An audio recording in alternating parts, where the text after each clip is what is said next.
Welcome back to the podcast. I'm your host, PH, and you're listening to 1983. The title of this podcast is something I've been asked in a few different ways. Usually it comes in the form of, why are people so blind? And why can't people see what's going on? But I think we're asking the wrong question. What I think we should be asking is, how uncomfortable do we have to actually want to be before we defend ourselves and our families?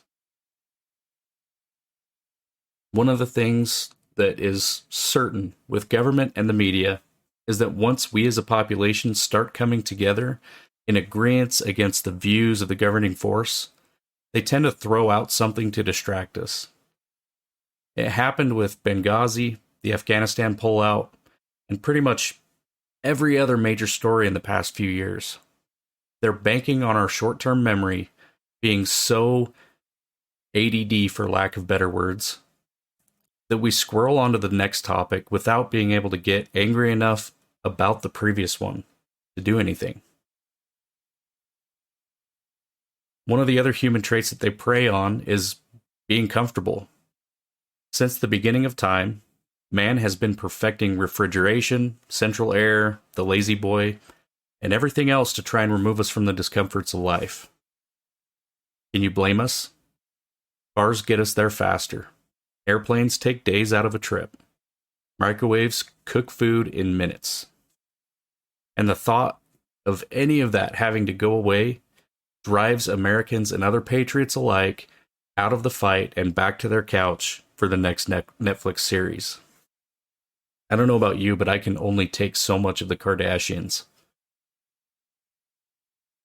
So how far do we have to be pushed before we're willing to defend ourselves? What if they do come to take your guns away?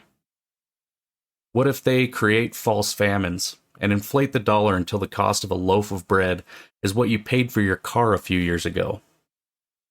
It's happening in Russia right now. It's probably happening in Ukraine if they aren't overtaken. Do we have to wait to be invaded? What if they take away your children because you don't share the same views as them? All of these things we swear we're willing to die for, to defend. But German and Russian citizens pre-World War II went through all of these things and still didn't defend themselves. Are you willing to have 6 million of your neighbors killed because you did nothing? Or even worse, what the low estimates for Stalin was like 42 million.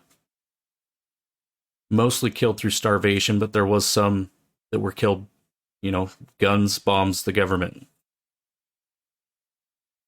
We as a society need to quit being driven to hate each other and come to realize what is causing us to think this way in the first place. I don't hate liberals. I am friends and a coworker to a bunch of them.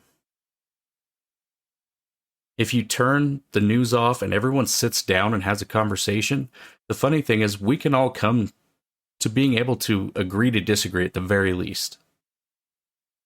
It's the leadership on both sides that want us to hate each other.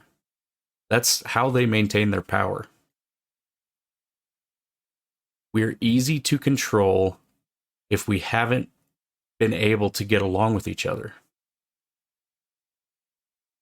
I start to wonder how far this goes back. It makes you think about the Civil War, and if there were other motives besides freeing the slaves that drove brothers to kill brothers.